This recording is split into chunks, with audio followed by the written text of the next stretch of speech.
ಒಂದಿನ ನಾವು ಮಲ್ನಾಡು ರಾಜ್ಯನೇ ಕೇಳಬೇಕು ಅಂತ ಮನುಷ್ಯನು ಕಠೋರವಾಗಿ ಯಾಕೆ ಹೇಳಿದ್ರು ಅಂದರೆ, ಈಗ 36,000 ಕೋಟಿ ಕೊಟ್ಟಿದ್ದಾರೆ ಉತ್ತರ ಕರ್ನಾಟಕಕ್ಕೆ. ನಮ್ಮ ಮಲ್ನಾಡು ಅಭಿವೃದ್ಧಿಗೆ 35 ಕೋಟಿ ಕೊಟ್ಟಿದ್ದಾರೆ. ನಿಜವಾಗ್ಲೂ ಡೀಮ್ಡ್ ಫಾರೆಸ್ಟ್ ಎಷ್ಟಿದೆ ಅಂತ ಕೇಳಿದೆ ಈಗ ರಾಜ್ಯ ಸರ್ಕಾರದ ಹತ್ರ. ನಮ್ಮ ಮಧು ಬಂಗಾರಪ್ಪನವ್ರ ಊರು ಸೊರಬ ವಿಧಾನಸಭಾ ಕ್ಷೇತ್ರದಲ್ಲಿ 19,000 ಅರ್ಜಿನ ವಿಚಾರಣೆ ಮಾಡದೆ ವಜಾ ಮಾಡಿದ್ದಾರೆ. 25,000 ಕುಟುಂಬಗಳು ರಾಜ್ಯದಲ್ಲಿ ಇನಾಮ್ ಜಮೀನನ್ನು ಮಾಡ್ಕೊಂಡಿದ್ದಾರೆ. ಪ್ರಾಣಿಗಳು ಪರಿಸರದ ಜೊತೆ ಇಟ್ಕೊಂಡು 100 ವರ್ಷದಿಂದ ಬದುಕಿದ್ದಾರೆ. ಆದರೆ ಅರ್ಧ ಎಕರೆ ಇರೋವರಿಗೂ ನೋಟಿಸ್ ಕೊಟ್ಟಿದ್ದಾರೆ, ಕುಲ್ಲ ಮಾಡೋದಕ್ಕೆ ತೊಂದರೆ, ಒತ್ತುವರಿ ತೆರವು ಮಾಡೋದಕ್ಕೆ ಮಾಡಿದ್ದಾರೆ. ಅಲ್ಲಿ 86% ಫಾರೆಸ್ಟ್ ಕಾರವಾರ ಜಿಲ್ಲೆಯಲ್ಲಿ. ಎಲ್ಲ ಮನೆನೂ ಫಾರೆಸ್ಟು. ಈಗ ಕಾನೂನನ್ನು ಜಾರಿ ಮಾಡಿ ಅಂತ ಈಗ ಹೋರಾಟ ಮಾಡೋ ಸನ್ನಿವೇಶ. ಮುಳುಗಡೆ ಸಂತ್ರಸ್ತರಿಗೆ 1952ರಲ್ಲಿ ಜಮೀನು ಕೊಟ್ಟಿರೋದು. ಅವರಿಗೀಗ ಕಾನೂನು ಬಾಹಿರ ಮಂಜೂರಾತಿ ಅಂತ ಹೇಳಿ ಅವರಿಗೆ ಹಕ್ಕುಪತ್ರ ವಜಾ ಮಾಡೋದಕ್ಕೆ ಕೇಸ್ ಹಾಕಿ ಬಂದವರು AC ಆಫೀಸಲ್ಲಿ ಇವತ್ತು ಕೂತು ಪ್ರತಿ ತಿಂಗಳಿಗೆ 2 ಸರಿ ಬಂದು ಕೇಸ್ಗಳೆಲ್ಲ ನಡೀತಾ ಇದ್ದಾವೆ. ಆಮೇಲೆ ಭದ್ರಾ ಡ್ಯಾಮಿಂದು ಅವರಿಗೂ ಸಹ ಮುಳುಗಡೆ ಸಂತ್ರಸ್ತರಿಗೆ ಕೊಟ್ಟಿರೋ ಹಕ್ಕುಪತ್ರನೂ ವಜಾ ಮಾಡೋದಕ್ಕೆ ಸರ್ಕಾರ ಇವಾಗ ಕಾನೂನು ಬಾಹಿರ ಮಂಜೂರಾತಿ ಅಂತ ಅವ್ರ ಮೇಲೂ ಕೇಸ್ ಹಾಕಿದ್ದಾರೆ. ಆಮೇಲೆ ಅಂಬಳಿಗಳ ಡ್ಯಾಮಿಗೆ ಜಮೀನಿಗೆ ಬಿಟ್ಕೊಟ್ಟವ್ರ ಮೇಲೂ ಕೇಸ್ ಹಾಕಿದ್ದಾರೆ. ಚಕ್ರ ವರಾಯಿ ಸಾವೇಕ್ಲವರಿಗೆ ಏನು ಭೂಮಿ ಕೊಟ್ಟಿದ್ದಾರೆ ಅವ್ರದ್ದೆಲ್ಲ ಪ್ರಪೋಸಡ್ ಫಾರೆಸ್ಟ್ ಅಂತ ಮನೆ ಜಮೀನು ಎಲ್ಲ ಫಾರೆಸ್ಟ್ ಮಾಡೋದಕ್ಕೆ ಅವೆಲ್ಲ ನಡೀತಾ ಇದೆ.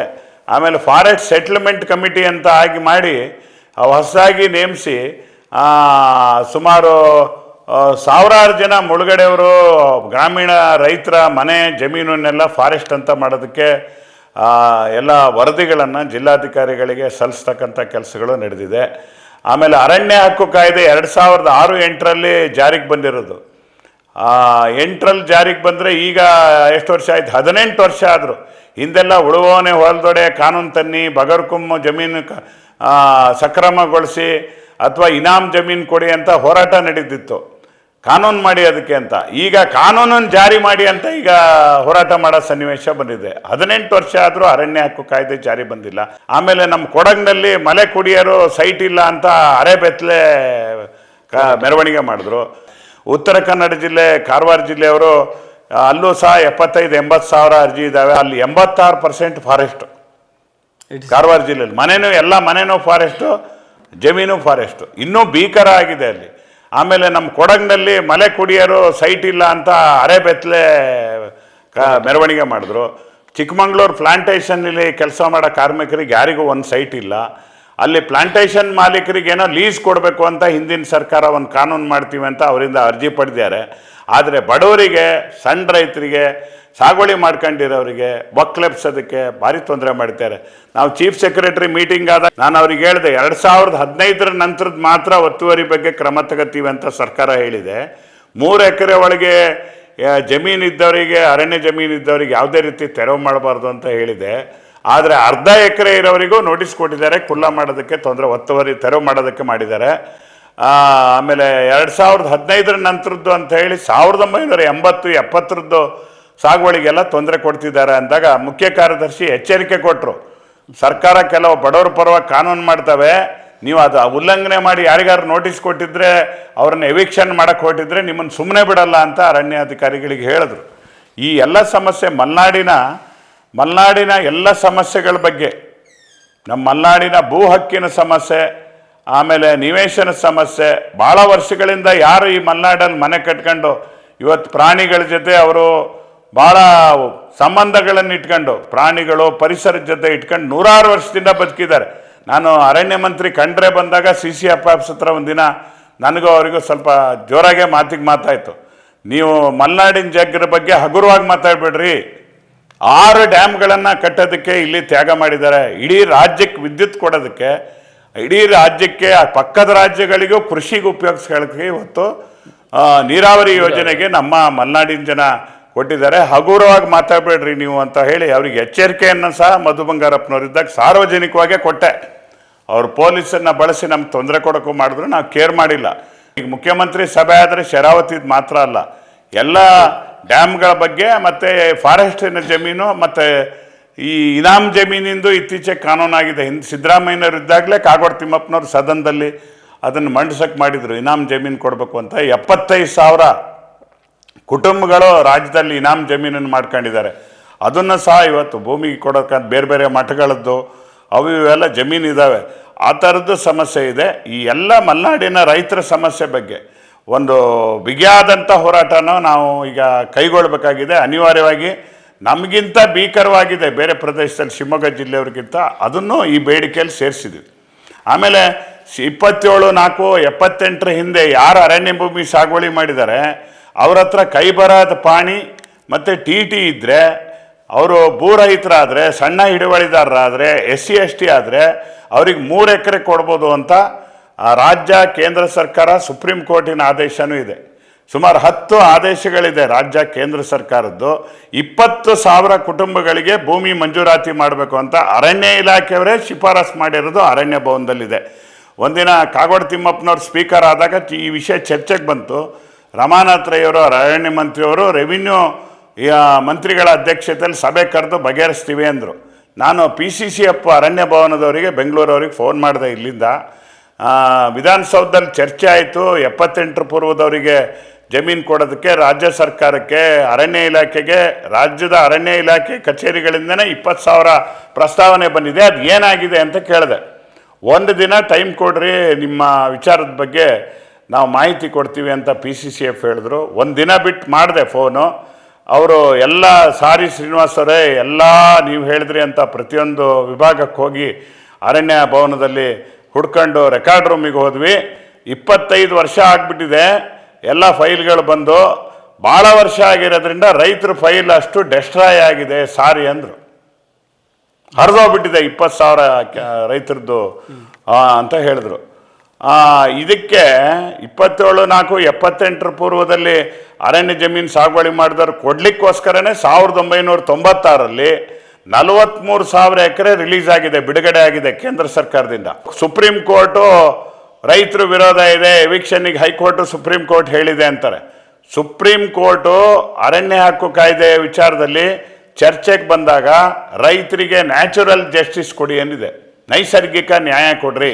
ಅವ್ರ ಅರ್ಜಿ ನೀವು ಇತ್ಯರ್ಥ ಮಾಡೋ ಹೊತ್ತಿಗೆ ಅವ್ರನ್ನ ಎದುರುಗಡೆ ನಿಲ್ಲಿಸ್ಕೊಂಡು ಏನು ನಿಮ್ಮ ಅರ್ಜಿ ಏನು ದಾಖಲೆ ಇದೆ ಅಂತ ಕೇಳಿ ಅವ್ರ ಬಗ್ಗೆ ಕ್ರಮ ತಗೋಬೇಕು ನೀವು ಅಂತ ಹೇಳಿದ್ದಾರೆ. ಸಾಮೂಹಿಕವಾಗಿ 1000 ಅರ್ಜಿ ವಜಾ ಮಾಡಬೇಡ್ರಿ. ಅನಕ್ಷರಸ್ಥರು ಬಡವರಿದ್ದಾರೆ ಅಂತ ಹೇಳ್ತೀರಿ ರೈತರು, ನೀವು ಅವ್ರ ಹತ್ರ ದಾಖಲೆ ಹುಡ್ಕೋದು ಕಷ್ಟ, ಮಂಜೂರಾತಿಗೆ ಬೇಕಾದಂಥ ದಾಖಲೆಗಳು, ಅಧಿಕಾರಿಗಳನ್ನೇ ಸಹಾಯ ಮಾಡಿ ಅಂತ ಹೇಳಿ ಸುಪ್ರೀಂ ಕೋರ್ಟ್ ಆದೇಶ ಮಾಡಿದೆ. ಸುಪ್ರೀಂ ಕೋರ್ಟ್ ತೀರ್ಪಿದೆ, ಅದರ ಪ್ರತಿಯನ್ನು ಇಂಗ್ಲೀಷು ಕನ್ನಡ ಎಲ್ಲ ಮಾಡಿ ರಾಜ್ಯದ ಪ್ರತಿ ತಾಲೂಕಿನ ಸಮಾಜ ಕಲ್ಯಾಣ ಇಲಾಖೆಗೆ ಆರ್ಡರ್ ಬಂದಿದೆ. ಸುಪ್ರೀಂ ಕೋರ್ಟ್ ಆದೇಶನೂ ಕಸದ ಬುಟ್ಟಿಗೆ ಹಾಕಿದ್ರು.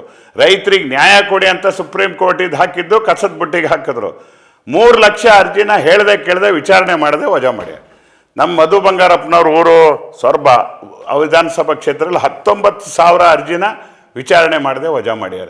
ಶಿಕಾರಿಪುರದಲ್ಲಿ 14,000 ಅರ್ಜಿನ ಒಬ್ಬ ಅಧಿಕಾರಿ ಅಲ್ಲೇ ಯಡಿಯೂರಪ್ಪನವ್ರೊಬ್ಬರನ್ನ ಹಾಕ್ಸಿದ್ರು, ನಾಗರಾಜ್ ನಾಯ್ಕ್ ಅಂತ AC. ಒಂದೇ ದಿನ 4,000 ಅರ್ಜಿ ವಜಾ ಮಾಡ್ಯಾರ.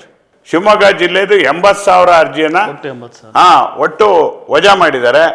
ಇದಕ್ಕೆ ಸುಪ್ರೀಂ ಕೋರ್ಟಿನ ಆದೇಶವನ್ನು ಉಲ್ಲಂಘನೆ ಮಾಡಿದರೆ ನಿಮ್ಮ ಮೇಲೆ ಕಂಟೆಂಪ್ಟ್ ಕೇಸ್ ಹಾಕ್ತೀನಿ ಅಂತ ಅವತ್ತು ಮೀಟಿಂಗಲ್ಲಿ ನಾನು ಮುಖ್ಯ ಕಾರ್ಯದರ್ಶಿರಿಗೆ ಹೇಳಿದೆ. ಅಯ್ಯೋ ನಾನೇ ಅಧ್ಯಕ್ಷರು ಅಂತ ಗೊತ್ತೇ ಇಲ್ಲ, ಇದನ್ನು ಪರಿಶೀಲನೆ ಮಾಡ್ತೀನಿ ಅಂತ ಅವರು ಕ್ರಮ ತಗೊಂಡ್ರು. ಆಮೇಲೆ ಇನ್ನೊಂದು ಆದೇಶ ಇದೆ, 12/12/96 ಹಿಂದೆ ಯಾರು ಅರಣ್ಯ ಭೂಮಿ ಬಗ್ಗೆ ಸರ್ಕಾರ ಯಾವುದೇ ಪ್ರಾಧಿಕಾರ, ಪಂಚಾಯಿತಿ, ತಾಲೂಕು ಆಫೀಸು ಅದಕ್ಕೆ ಮಂಜೂರಾತಿ ಕೊಟ್ಟಿದ್ದರೆ ಅಂಥದಕ್ಕೆ ಯಾವುದೇ ರೀತಿ ತೊಂದರೆ ಕೊಡಬಾರ್ದು ಅಂತ ಕೇಂದ್ರ ಸರ್ಕಾರ 2023ರಲ್ಲಿ ನವೆಂಬರ್ನಲ್ಲಿ ಅರಣ್ಯ ಸಂರಕ್ಷಣಾ ಕಾಯ್ದೆಗೆ ತಿದ್ದುಪಡಿ ತಂದಿದೆ. ಅಲ್ಲಿ ಇನ್ನೊಂದು ಸುಪ್ರೀಂ ಕೋರ್ಟ್ ಈಗ ಇತ್ತೀಚೆಗೆ ಆದೇಶ ಮಾಡಿ 2 ವರ್ಷದಿಂದ ಹಂಗೆ ಪೆಂಡಿಂಗ್ ಇದೆ. ಈ Godavarman versus government of India ಆ ಕೇಸ್ನಲ್ಲಿ 1 ಹೆಕ್ಟೇರಲ್ಲಿ 26 ಮರಗಳಿದ್ರೆ ಅದನ್ನು ಪರಿಭಾವಿತ ಅರಣ್ಯ ಅಂತ ಭಾವಿಸ್ಬೇಕು ಅಂತ ಒಂದು ಆದೇಶ ಮಾಡಿದ್ರು. ಕಾನು, ಸೊಪ್ಪಿನ ಬೆಟ್ಟ ಮತ್ತು ಜಾಡಿ ಈ 3 ಪ್ರದೇಶಗಳನ್ನು ಹೇಳದೆ ಕೇಳದೆ 2014ರಲ್ಲಿ ಸಂಪೂರ್ಣ ಪರಿಭಾವಿತ ಅರಣ್ಯ ಅಂತ ಸುಪ್ರೀಂ ಕೋರ್ಟ್ ಆದೇಶ ಅಂತ, ಕೇಂದ್ರ ಸರ್ಕಾರದ ಆದೇಶ ಅಂತ, ರಾಜ್ಯ ಸರ್ಕಾರದ ಆದೇಶ ಅಂತ ಮಾಡಿದ್ದಾರೆ. ಈಗ ಸುಪ್ರೀಂ ಕೋರ್ಟ್ ಕಳೆದ ವರ್ಷನ ಅದ್ರ ಹಿಂದಿನ ವರ್ಷ ಒಂದು ಆದೇಶ ಮಾಡಿದೆ. ನಿಜವಾಗ್ಲೂ ಡೀಮ್ಡ್ ಫಾರೆಸ್ಟ್ ಎಷ್ಟಿದೆ ಅಂತ ಕೇಳಿದೆ ಈಗ ರಾಜ್ಯ ಸರ್ಕಾರದ ಹತ್ರ. ನಿಜವಾಗ್ಲೂ ಎಷ್ಟಿದೆ ವಸ್ತುಸ್ಥಿತಿ ನಮಗೆ ತಿಳಿಸ್ರಿ, ಗ್ರೌಂಡ್ ರಿಯಾಲಿಟಿ ನಮಗೆ ತಿಳಿಸ್ರಿ ಅಂತ. ಕಾಗೋಡು ತಿಮ್ಮಪ್ಪನವ್ರ ಊರು ಕಾನು ಅಲ್ಲ, ಅವ್ರ ಮನೆನೂ ಕಾನು, ಅವ್ರ ಊರು ಕಾನು, ಯಾರಿಗೂ ಹಕ್ಕುಪತ್ರ ಇಲ್ಲ. ಈಗ ಕೊಡಕಣಿ ಅಂತ ಸೊರಬದಲ್ಲಿದೆ, ಇಡೀ ತಾಲೂಕಿಗೆ ದೊಡ್ಡ ಗ್ರಾಮ, ಸುಮಾರು 300-400 ಮನೆ ಇದೆ, ಕಾನು ಪುರಸಭೆ ವ್ಯಾಪ್ತಿಗೆ ಸೇರಿಸಿದ್ದಾರೆ. ಅದು ಡೀಮ್ಡ್ ಫಾರೆಸ್ಟ್ ಅಂತ ಹೇಳಿ ಇವತ್ತು ಯಾರ್ದು ಅಲ್ಲಿ ಮುನ್ಸಿಪಾಲ್ಟಿಗೆ ಖಾತೆ ಮಾಡೋದಕ್ಕೆ ಸಾಧ್ಯ ಇಲ್ಲ. ಸುಮಾರು 3000 ಹಕ್ಕುಪತ್ರಗಳನ್ನು ಕಾನು ಪ್ರದೇಶದಲ್ಲಿ ಹಿಂದಿನ ಸರಿ ಮಧು ಬಂಗಾರಪ್ಪನವ್ರು ಶಾಸಕರಾದಾಗ ಹಕ್ಕುಪತ್ರ ಕೊಟ್ಟಿರೋದನ್ನು ಕುಮಾರ ಬಂಗಾರಪ್ಪನವ್ರು ಬಂದ ಮೇಲೆ ಕಾನು ಡೀಮ್ಡ್ ಫಾರೆಸ್ಟು 3000 ಹಕ್ಕುಪತ್ರ ಕೊಟ್ಟಿದ್ದಾರೆ ಅಂತ ವಜಾ ಮಾಡಿಸಿದ್ದಾರೆ. ಕೊಡಕಣಿ 1ರಲ್ಲೇ 300 ಜನರಿಗೆ ಕಾನಲ್ಲಿ ಹಕ್ಕುಪತ್ರ ಕೊಟ್ಟಿರೋದಿದೆ. ಕಾನು ಅಂತ ಇರೋ ಪ್ರದೇಶದಲ್ಲಿ ನಮ್ಮ ಜಿಲ್ಲೆಯಲ್ಲಿ ರೈತರ ಜಮೀನಿಗೆ ಹಕ್ಕುಪತ್ರ ಸಿಕ್ಕಿದೆ. ಈಗಲೂ ಸಾಗುವಳಿ ಮಾಡಿ ಮಂಜೂರಾತಿಗೆ ಅರ್ಜಿ ಕೊಟ್ಟಿದ್ದಾರೆ. ಸೊಪ್ಪಿನ ಬೆಟ್ಟದಲ್ಲಿ ಸುಮಾರು ಅಡಿಕೆ ಬೆಳೆಗಾರದು 6-7 ಸಾವಿರ ಮನೆಗಳನ್ನು ಅಡಿಕೆ ಬೆಳೆಗಾರರು ಕಟ್ಟಿರೋದು ಸೊಪ್ಪಿನ ಬೆಟ್ಟದಲ್ಲಿ, ಸಾಗರ ತಾಲೂಕಲ್ಲಿ. ಸೊಪ್ಪಿನ ಬೆಟ್ಟದಲ್ಲಿ ಜಮೀನು ಮಂಜೂರಾಗಿರೋದಿದೆ, ಬಗರ್ಕುಂ ಸಾಗುವಳಿನೂ ಇದೆ. ಆಮೇಲೆ ಮನೆಗಳನ್ನು ಕಟ್ಕೊಂಡಿದ್ದಾರೆ. ಆಮೇಲೆ ಜಾಡಿ ಅಂತ ಆವಿನಹಳ್ಳಿ ರೋಡಲ್ಲೇ, ನೀವು ಸಿಗಂದೂರು ರೋಡಲ್ಲೇ 100 ಜನಕ್ಕೆ ಹಕ್ಕುಪತ್ರ ಕೊಟ್ಟಿದ್ದಾರೆ, ಸೊರಬದಲ್ಲಿ ಕೊಟ್ಟಿದ್ದಾರೆ, ಎಲ್ಲ ಕೊಟ್ಟಿದ್ದಾರೆ. ಇದನ್ನು ಕೈ ಬಿಡೋದಕ್ಕೆ ಈಗ ಅವಕಾಶ ಇದೆ. ಊರಿದ್ದರೆ, ಸಾಗುವಳಿ ಜಮೀನಿದ್ದರೆ, ಹಕ್ಕುಪತ್ರ ಪಡೆದಿರೋ ಜಮೀನಿದ್ದರೆ 12/12/2096ರಲ್ಲಿ ಹಿಂದೆ ಹಕ್ಕುಪತ್ರ ಪಡೆದಿದ್ದರೆ ಅವನ್ನೆಲ್ಲ ಕೈ ಬಿಡೋದಕ್ಕೆ ಅವಕಾಶ ಇದೆ. ಈಗ ಸುಪ್ರೀಂ ಕೋರ್ಟ್ ಆದೇಶ, ರಾಜ್ಯ ಸರ್ಕಾರದ ಆದೇಶ, ಅರಣ್ಯ ಹಕ್ಕು ಕಾಯ್ದೆ, ಆಮೇಲೆ ಹಿಂದೆ 1959ರಲ್ಲೇ ಒಂದು ರಾಜ್ಯ ಮಟ್ಟದಲ್ಲಿ ಕಾರ್ಯದರ್ಶಿಗಳ ಮಟ್ಟದಲ್ಲಿ ಒಂದು ಸಭೆ ನಡೆದು ತೀರ್ಮಾನ ಆಗಿದ್ದಿದೆ. ಈ ಮುಳುಗಡೆ ಅವ್ರಿಗೆ ಸಂಬಂಧಪಟ್ಟಂಗೆ ಅವರಿಗೆ ಏನೇನು ಕೊಡಬೇಕು ಅನ್ನೋದು ಪಟ್ಟಿ ಇದೆ. ಅದರಲ್ಲಿ ಊರು ಕೊಡಬೇಕು, ಶಾಲೆ ಕೊಡಬೇಕು, ದೇವಸ್ಥಾನ ಮಾಡಿಕೊಡ್ಬೇಕು ಅವ್ರದ್ದು ಇದ್ದಿದ್ದು, ಆಮೇಲೆ ಅವರಿಗೆ ಆಸ್ಪತ್ರೆ ಬೇಕು, ಒಳ್ಳೆ ರಸ್ತೆಗಳು ಬೇಕು, ಜಮೀನು ಕೊಡಬೇಕು, ಇವೆಲ್ಲ ಇರೋದಿದೆ. ಇವನ್ನೆಲ್ಲ ಸರ್ಕಾರ ಆದೇಶ, ಸುಪ್ರೀಂ ಕೋರ್ಟ್ ಆದೇಶಗಳು ರೈತರ ಪರವಾಗೇ ಇದೆ, ರೈತರ ವಿರೋಧ ಯಾವುದೂ ಇಲ್ಲ. ಈ ಅಧಿಕಾರಿಗಳು ತಪ್ಪು ಮಾಹಿತಿ ಕೊಟ್ಟು ಇವತ್ತು ತೊಂದರೆಗಳನ್ನು ಮಾಡ್ತಾರೆ. ಈ ಎಲ್ಲ ಸಮಸ್ಯೆಗಳ ಬಗೆಹರಿಯೋಕ್ಕೆ ನಮ್ಮ ಮಲೆನಾಡು ರೈತರ ಹೋರಾಟ ಸಮಿತಿ ಗಂಭೀರವಾಗಿ 5-10 ವರ್ಷದಿಂದ ಹೋರಾಟ ಮಾಡ್ತಾ ಇದ್ದೇವೆ. ಇನ್ನೂ ತೀವ್ರವಾಗಿ ಮಾಡಿ ಜನ ಇವತ್ತು ಹೋರಾಟಕ್ಕೆ ರೆಡಿ ಆಗಬೇಕು. ಉತ್ತರ ಕರ್ನಾಟಕದ ಜನ ಪ್ರತ್ಯೇಕರ ನಮಗೆ ಅವರ ಅಭಿವೃದ್ಧಿಗೆ ಅವಕಾಶ ಕೊಡಬೇಕು ಅಂತ ಕೇಳಿದ್ದಕ್ಕೆ ಈಗ 36,000 ಕೋಟಿ ಕೊಟ್ಟಿದ್ದಾರೆ ಉತ್ತರ ಕರ್ನಾಟಕಕ್ಕೆ.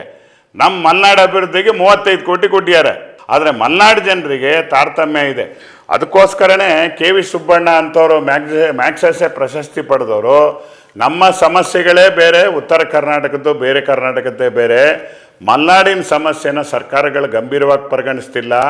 ಒಂದಿನ ನಾವು ಮಲೆನಾಡು ರಾಜ್ಯನೇ ಕೇಳಬೇಕು ಅಂಥ ಮನುಷ್ಯನು ಕಠೋರವಾಗಿ ಯಾಕೆ ಹೇಳಿದ್ರು ಅಂದರೆ, ಈ ಮಲೆನಾಡಿನ ಪರಿಸ್ಥಿತಿಯನ್ನು, ಹಿನ್ನೆಲೆಯನ್ನು ಅಧ್ಯಯನ ಮಾಡಿರೋದು ನಮ್ಮ ನಾಡಿಸೋಜ ಅವ್ರು ಪ್ರತಿದಿನ ಹೇಳೋರು. ಯಾವಾಗೂ ಸಿಕ್ಕಾಗ ಅವರಲ್ಲಿ KPC ನೌಕರರಾಗಿದ್ದರಂತೆ. ಮುಳುಗಡೆ ಆಗಿ ಎಲ್ಲ ಅಕ್ವೇರ್ ಮಾಡೋ ಹೊತ್ತಿಗೆ, ಅಕ್ವೇರ್ ಆಗ್ತಾ ಇರೋ ಹೊತ್ತಿಗೆ ಹಳ್ಳಿಗೆ ಹೋಗಿ ಅಲ್ಲಿ ಕುತ್ಕೊಂಡು ಎಲ್ಲ ಜನರ ಹತ್ರ ಮಾತಾಡೋರಂತೆ. ಪಾಪ ಅವ್ರು ಹೇಳೋದು ಭಾಳ ಚೆನ್ನಾಗಿತ್ತು. ಅವರು ಈ ಸಮಾಜಕ್ಕೆ ಅರ್ಥ ಆಗಲಿ ಅಂತ ಮುಳುಗಡೆ ಕಾದಂಬರಿ ಬರೆದ್ರು, ದ್ವೀಪ ಅಂತ ಬರೆದ್ರು. ಈ ಸರ್ಕಾರ ಜನಪ್ರತಿನಿಧಿಗಳು ಸತ್ತು ಹೋಗ್ಬಿಟ್ಟಿದ್ದಾರೆ. ಅವರಿಗೆ ಗಂಟು ಮಾಡೋದೊಂದೇ ಕಾಯಕ. ಅವ್ರ ಮೇಲೆ ಇವರು ಪರಸ್ಪರ ಹೇಳ್ತಾರೆ ಹೊರತು ಕಾಂಗ್ರೆಸ್ನವ್ರು BJPಗೆ ಹೇಳ್ತಾರೆ, BJPನವ್ರು ಕಾಂಗ್ರೆಸ್ನವ್ರು ಹೇಳ್ತಾರೆ. ನಾವು ಅದಕ್ಕೆ ಮೊನ್ನೆ ಕೆಲವು ಕಾರ್ಯಕ್ರಮಗಳಲ್ಲಿ ಯಾವ ರಾಜಕೀಯ ಪಕ್ಷದ ಬ್ರ್ಯಾಂಡೆಡ್ ಲೀಡರ್ಗಳನ್ನೇ ಕರೆಸಬಾರ್ದು ಅಂತ ತೀರ್ಮಾನ ಮಾಡಿದ್ದೀವಿ. ಹುಲ್ಲುಬನಿ, ದನಗಳಿಗೆ 30 ಗೋಮಾಳ ಅಂತ ಜಮೀನುಗಳಿದಾವೆ. ಅವನ್ನೆಲ್ಲ ಹೇಳದೆ ಕೇಳದೆ ಫಾರೆಸ್ಟ್ ಅಂತ ಮಾಡಿದ್ದಾರೆ ಅರಣ್ಯ ಇಲಾಖೆಯವರು. ಇಂಡೀಕರಣ ಮಾಡಿಬಿಟ್ಟಿದ್ದಾರೆ. ಹುಲ್ಬನಿ ದನಗಳಿಗೆ 30 ಗೋಮಾಳ ಅಂದರೆ ದನಗಳಿಗೆ ಮೇಯಕ್ಕೆ ಬೇಕಾದಂಥ ಜಾಗ. ಹೈಕೋರ್ಟ್ ಗೋಮಾಳನ ಕೊಡಲೇಬಾರ್ದು ಅಂತ ಆರ್ಡರ್ ಮಾಡಿತ್ತು. ಕಾಗೋಡು ತಿಮ್ಮಪ್ಪನವ್ರು ರೆವಿನ್ಯೂ ಸಚಿವರಾದಾಗ ಅಡ್ವೊಕೇಟ್ ಜನರಲ್ಲಿಗೆ ಕರೆದು ಈ ಊರಿಗೆ ದನಗಳು ಎಷ್ಟಿದ್ದಾವೆ ಅಂತ ಲೆಕ್ಕ ಹಾಕಿ, ದನಗಳಿಗೆ ಎಷ್ಟು ಅಗತ್ಯ ಇದೋ ಅದನ್ನು ನೋಡ್ಕೊಂಡು ಉಳಿದಿದ್ದು ರೈತರಿಗೆ ಕೊಡ್ಬೋದು ಅಂತ ಒಂದು ಹೈಕೋರ್ಟಿಗೆ ಮನವಿಯನ್ನು ಸಲ್ಲಿಸಿ ಹೈಕೋರ್ಟು ಅದನ್ನು ಒಪ್ಕೊಳ್ತು.